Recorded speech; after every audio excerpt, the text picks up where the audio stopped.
Get out. This house belongs to me now. Mike's voice boomed through our childhood home as he threw another box of my belongings onto the front lawn.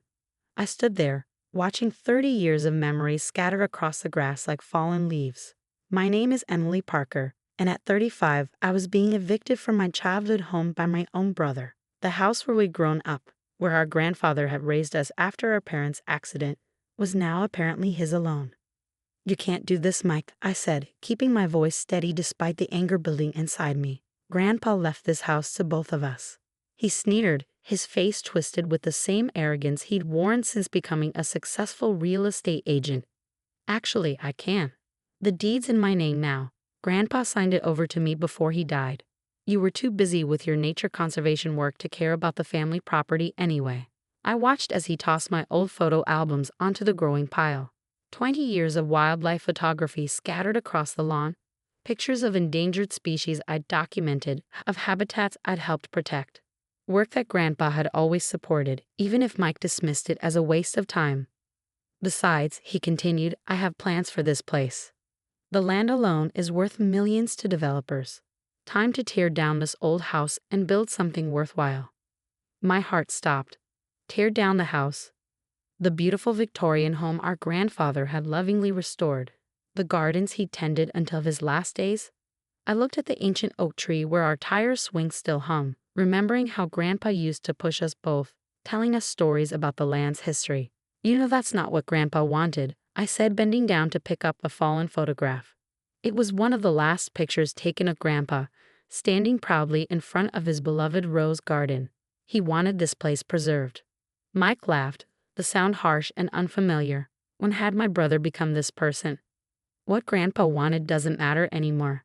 He's gone, and I'm making the decisions now. You have until sunset to get your stuff and leave. I gathered my belongings quietly, methodically, while Mike stood on the porch watching with satisfaction. He didn't help, didn't offer boxes or even trash bags for the mess he'd made.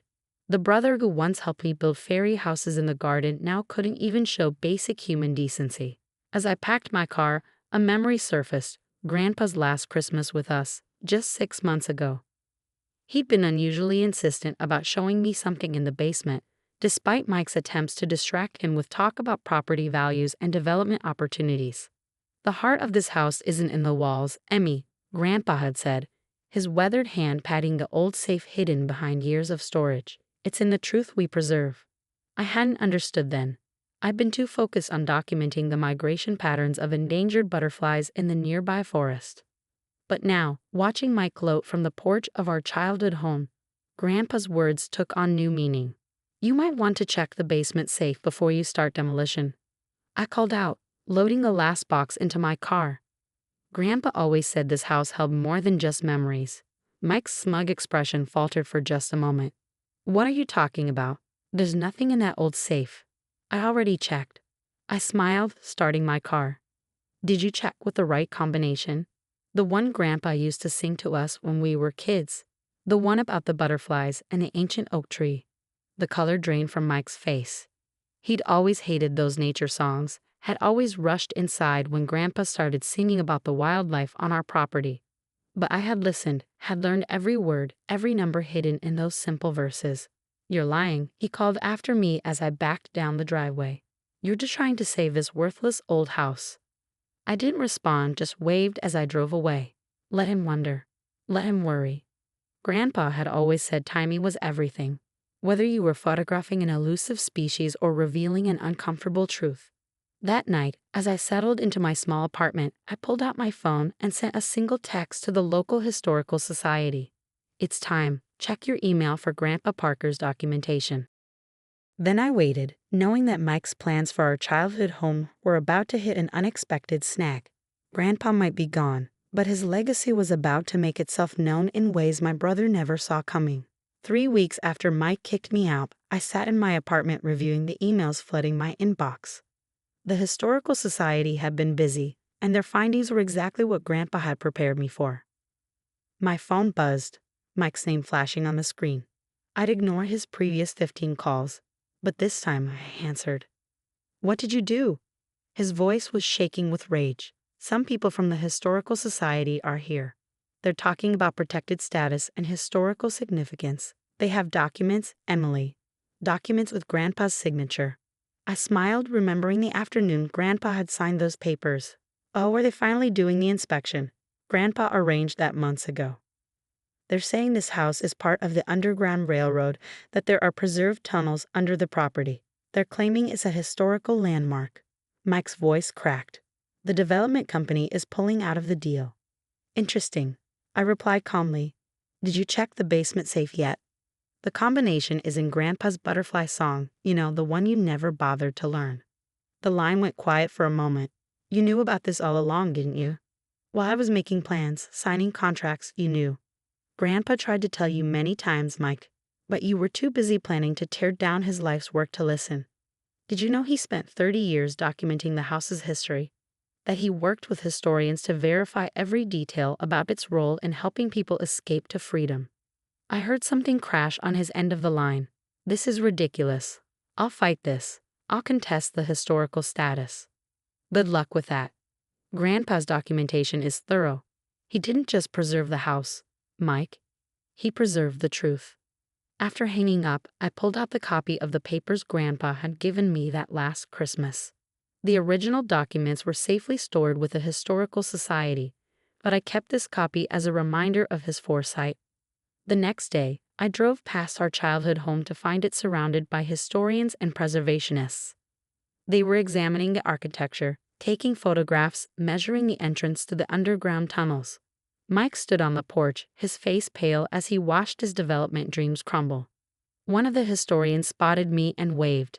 Miss Parker, your grandfather's records are remarkable. The detailed maps of the tunnel system, the documented accounts of the families who passed through. This is a significant historical find. Mike's head snapped up at that, his eyes meeting mine with a mix of fury and disbelief. I could almost see him remembering all those times he'd mocked Grandpa's obsession with the house's history, all the times he dismissed our grandfather's stories as silly tales. The butterfly garden makes sense now, the historian continued excitedly. Your grandfather's notes explain how the original owners used butterfly patterns to mark safe houses. Fascinating how he maintained that tradition. I nodded, thinking of all the hours Grandpa had spent teaching me about the butterflies, singing that song that contained more than just a safe combination. Every verse had been a piece of our home's history, a code that Mike had been too impatient to decipher. As I turned to leave, Mike rushed down from the porch. This isn't over, Emily. You can't just turn our house into some kind of museum.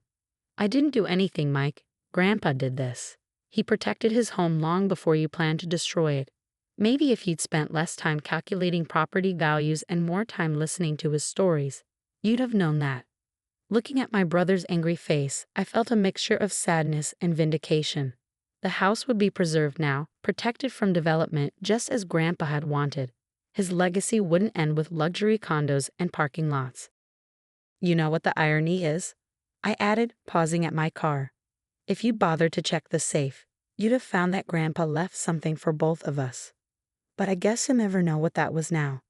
I drove away, leaving Mike standing in the middle of our childhood lawn, surrounded by historians documenting every inch of the home he planned to demolish. In my rearview mirror, I could see him staring after my car, probably wondering what else he'd missed while he was busy planning to erase our family's history.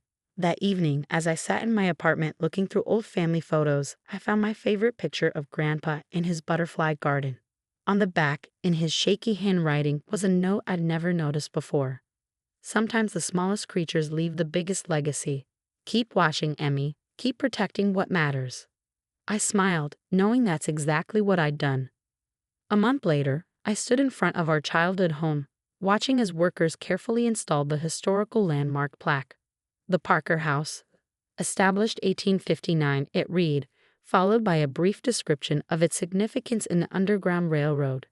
Below that, in smaller text, preserved by Thomas Parker in memory of those who sought freedom. Mike hadn't spoken to me since the Historical Society's inspection. According to our neighbors, he'd moved into a downtown apartment, his dreams of luxury development profits shattered by Grandpa's decades of careful documentation. Ms. Parker. A voice called from behind me.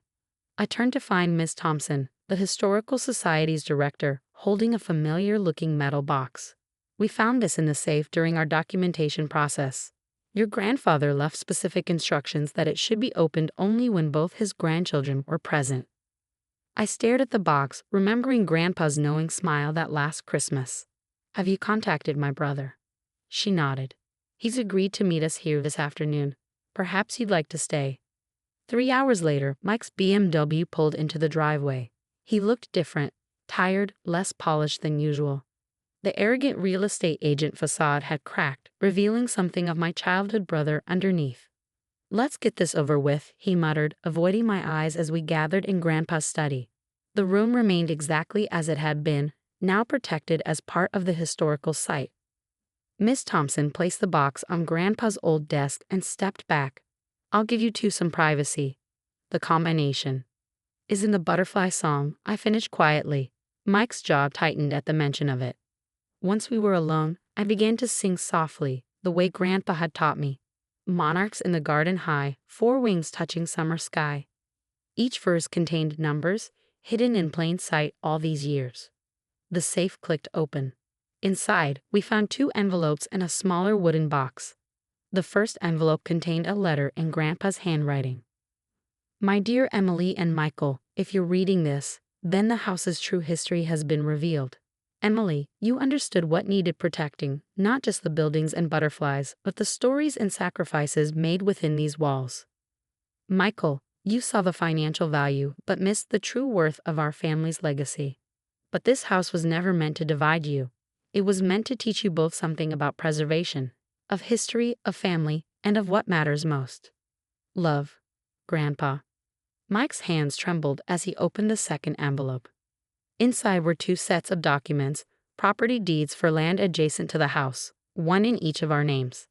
He bought the surrounding properties, Mike whispered, studying the papers. 50 acres each. Protected land, I added, reading my copy, can't be developed, but can be used for historical education or environmental conservation. The wooden box held 2 keys and another note. The land is your inheritance, but what you build on it is your legacy. Choose wisely. Mike sank into Grandpa's old leather chair, the same one he dismissed as worthless when planning to clear out the house. All this time, he said softly, I thought Grandpa was just being sentimental, holding onto an old house and telling stories about butterflies. But he was building something bigger. He was protecting something bigger, I corrected. He wanted us to understand that some things are worth more than money. For the first time since this all began, Mike looked at me without anger. I really messed up, didn't I? I nodded, but felt the hard edge of my resentment softening. You did. But maybe it's not too late to fix it. Over the next few hours, we talked, really talked, for the first time in years, about Grandpa's vision, about the importance of preservation, about how we'd grown so far apart. The Historical Society had plans to turn the house into a museum, focusing on both its Underground Railroad history and its environmental significance. They'll need a business manager, I mentioned casually, someone who understands property management and can handle the financial side of running a historical site. Mike looked up sharply. You think they'd consider? Why not? You know this house better than anyone. Besides, I smiled. I could use help developing my land into a butterfly sanctuary and educational center. Someone with experience in property planning. 6 months later, I stood in my newly established butterfly garden, watching visitors explore the educational trails Mike had helped design. Our childhood home had become a respected historical site, drawing school groups and tourists eager to learn about its unique past. Mike, now the museum's business manager, had found his calling in historical property preservation. He even started learning Grandpa's butterfly songs, though he still mixed up the verses sometimes.